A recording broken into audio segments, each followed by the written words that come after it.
Experience 10 days of Grand Europe trip for easy EMI of Rs 25,000 only with GT Holidays, South India's #1 travel brand. Wonder Diamond, South India's largest lab-grown diamond brand, stores at Chennai, Coimbatore, Bangalore and Hyderabad. Hello and welcome to Galattaplus. In this video review episode, we're going to be talking about Mansore's 1920-21. The film is a solid docudrama style deep dive into the injustices faced by tribals. As always, this review may contain spoilers, so do watch at your own discretion. There is a terrific bit of irony in this film. The story revolves around the tribal people in the forests of the Western Ghats. They have no electricity, they have no toilets. It's a long list of the essentials that they do not have. They don't have roads either.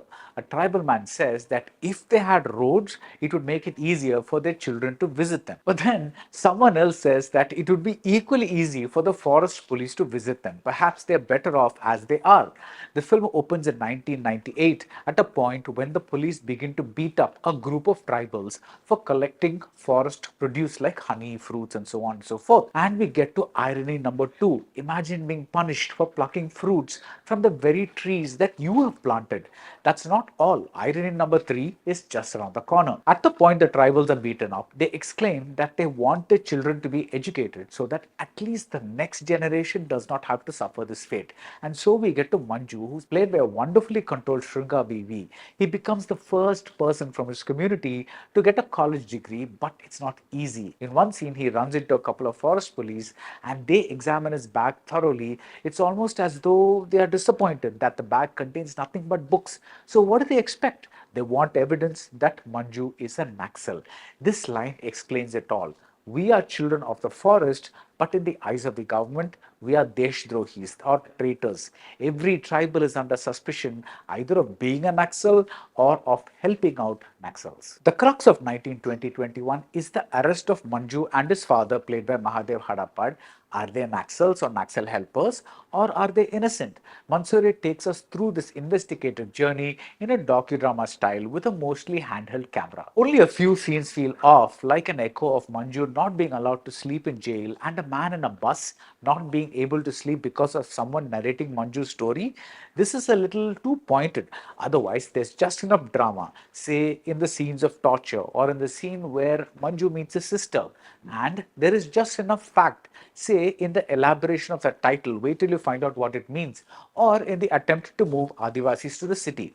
The apparent intent to move these Adivasis to the city is to improve their way of life. But we also see a powerful man who has his eyes on the rosewood trees in the forest. He thinks he can import labor from Jharkhand to get the job done. The narrative unfolds in an unexpected way where we see what we are told to see versus what really happened. And throughout, this mystery is flavored by the entire ecosystem around the issue. Apart from the corrupt ministers and cruel cops, we see activists protesting against police brutality. We see ruling party and opposition party leaders in front of TV channels. We see the oppression of Tulu-speaking tribals by Kannada-speaking cops. We see Joint Forest Management Committee, that is JFMC, court proceedings. And we see some of the most honest and idealistic journalists. Now, I usually prefer touches of grey in every character, but given this issue, the fact that there is press fraternity that cares more about inequality than about very hot and topical headlines, that itself is very touching.